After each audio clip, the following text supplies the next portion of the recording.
Good evening, everyone. Good evening, beautiful souls.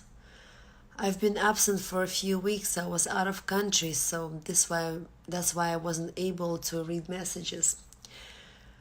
We are down to last two messages from the book Christ, Messages to an Awakening Humanity, a Living Word. And I would like to remind you that messages are received by Yelena Novosvit through the gift of clairaudience. I guess what you can call in modern language, she is a prophet, although she might be unknown now. But as the time goes by and the messages get around, I'm sure people will appreciate for all the work she has done in order to help humanity. And excuse me for my voice, because I've been feeling a little bit under the weather. Yet I would love to continue reading messages because I know how important it is to get it out there for the people. And today I'm going to read message from Christ, a very, very important message that can give many people strength and encouragement and understanding during difficult times that they're undergoing in their life.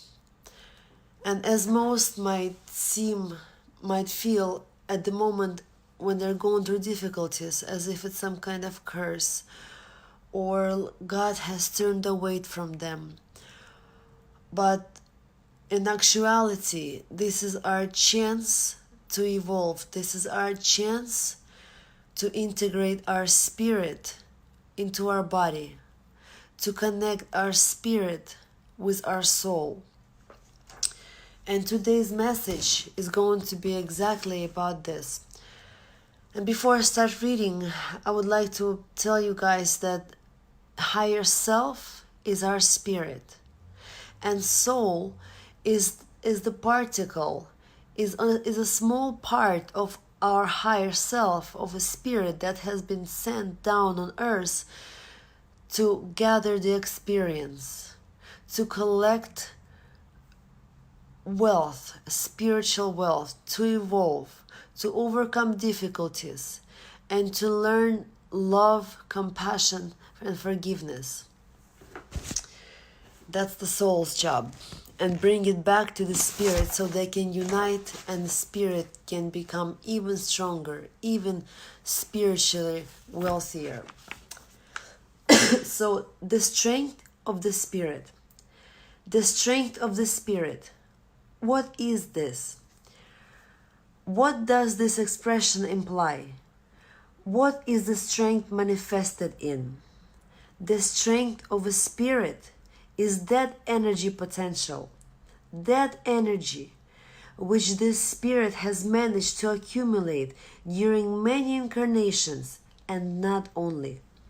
There are spirits incarnated here with that energy, with that strength, which they attained in other worlds. They come here consciously for their service, to fulfill that highest task, which can change a lot here, thanks to the strength, the energy they bring here into this world. Without such incarnations, your world would undoubtedly cease to develop, because the energies of such incarnate spirits, known to you as prophets, great teachers, initiates, give an impetus to the further development of the planet. We have talked about soul's ability to accumulate energies that are your true wealth.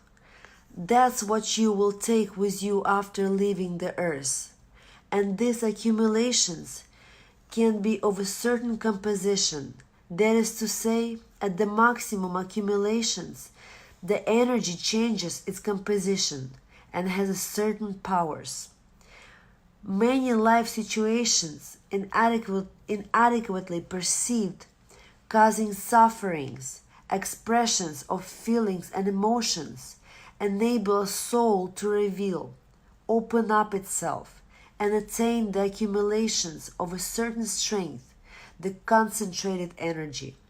All life situations are given to you for an opportunity to reveal those latent potentials that are put in you, those true manifestations where your soul begins to intensively and actively toil, when criteria and assessments become established in the soul. At this very moment, a burst occurs that reveals a soul, and a human gets out of the life's difficulties with the experience which enabled a soul to obtain a lot and make leap upward, or, on contrary, to act in such way that there will be a descent downward. Your life is full of numerous tests for a soul that are given to reveal a spirit, its strength. Many difficult life situations causing a soul suffering enabled the liberation of a spirit, enabled everything superficial and negative in a soul to be burnt out, leaving in the soul an unshakable base, its strength. You know many examples of a spirit's strength manifestation, a lot of the feats which remained in centuries. The messengers of our hierarchy, who came here of their own will to give all they had been accumulated, can exemplify such manifestations. Their true service remained in the memory of the living. It's the majority of the saints and martyrs known to you. Among them, there are also the messengers of other hierarchies, because every hierarchy has such opportunities. There are great teachers incarnated here from other star worlds. There are also incarnations, and there are also incarnations, and they are rare of the spiritual world.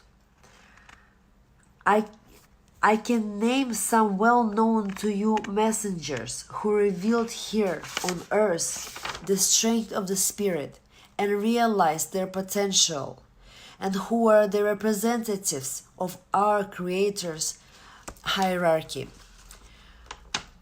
Some are from Francis of Assisi, known to you by the prayer you read, and his spiritual sister Chiara, Joan of Arc, Saint Augustine, and the first Christian martyrs who came here of their own will for this mission in order to disseminate the Creator's word around and the world, and for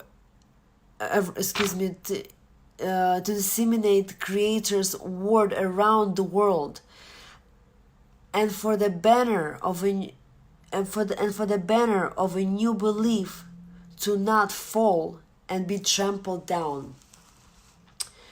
In your age, you can learn about our messengers. One of the examples of such voluntarily mission were the children of Fatima. Their mission was determined by what was accomplished. Having fulfilled what had been planned, they left the earthly plane, for such was the program. Its fulfillment was determined by the coming to earth of the three high spirits with a great accumulations and strength. Their strength, faith, and love for the Creator were revealed to the utmost. They went through the unimaginable for children's soul suffering, but in turn obtained much more. They managed during one short incarnation to make a leap upward and return with accumulations that allowed them to work with the Creator, with His tasks and ideas. Here is the essence of all incarnations: to realize one's plan, one's program in this lifetime. What if it is unknown to you? Yes, that's what happens to all who come into this world. Everyone is in equal position. There are few incarnated spirits who remember their essence in other spiritual,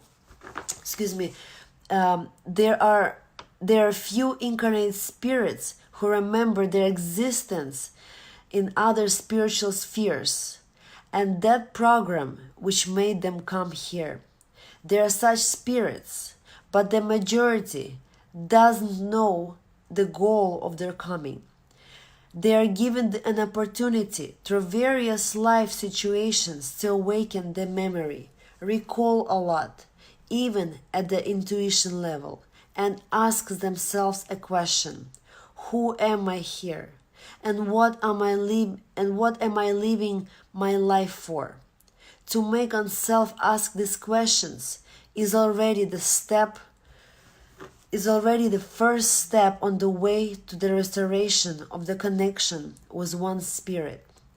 This is the moment when you open a prison and give a spirit an opportunity to be revealed in you and hear its voice. The soul's voice will be able to direct you to a necessary road. It will be able to show you that direction where you should turn your eyes. All life situations causing changes in life aim exactly at this: to give impetus to a soul for opening, for further development, for working out strength, your spirit strength, which you will undoubtedly need in the present incarnation and in further existence, because the spirits who have strength and spiritual potential, or who have high level concentrated energy and their accumulation, come to earth rarely and only of their own will in order to fulfill a task or program of the Creator. Your spirit wishes to be revealed. It is breaking out of the soul's prison. So let it be revealed and gain strength. So be it. Christ the Teacher, December 26, year 2001. I guess many of us have gone through situations in lifetime where we've undergone difficulties, where at the moment they seemed unfair and unbearable and maybe miserable at times. But if we gone through those difficulties with honor, and if we manage to see blessing afterwards in those difficulties, if we manage to stay strong and push through it and find the way out, we can recognize that we became no longer a person that we were earlier. And usually it's changed for better. And of course there are situations or people who let those difficulties bring them down and bring the worst out of them. But it is not the goal. It is not the goal of such tests and tryouts and I guess the test for the soul. It's a difficult test for the soul. Difficult life situations are given to us to reveal our spirit and to fully let our soul manifest itself. So next time when you go to some difficulty in life, know that it is for the better. Know that it is for your soul growth. And if you stay strong and you stay with a deep faith in your heart, you will come out more evolved. You will come out much more enlightened. And you will come out much stronger. And those will be your accumulations. There you're gonna gain the strength of the spirit. While we have a good time on earth, it's kind of our break time, to give us a little bit, fun downtime. But the true wealth that we accumulate is through difficulties, because that's when we learn our full potential. I would advise you to listen to this message from Christ several times, because I think it's very, very important and it's very, very deep. I find it uplifting and inspiring. So Have a good night, everyone, and I will see you next Wednesday. And the last message from the book that I'm going to read is going to be about willpower, which I think very, very closely related to a spirit strength. So stay tuned, more messages are coming. After this message, I'm going to be reading messages that are current, that he is giving every Friday to Yelena. That's when she goes into trance and receives the messages. So have a good night, everyone, and I will see you on next Wednesday. Bye.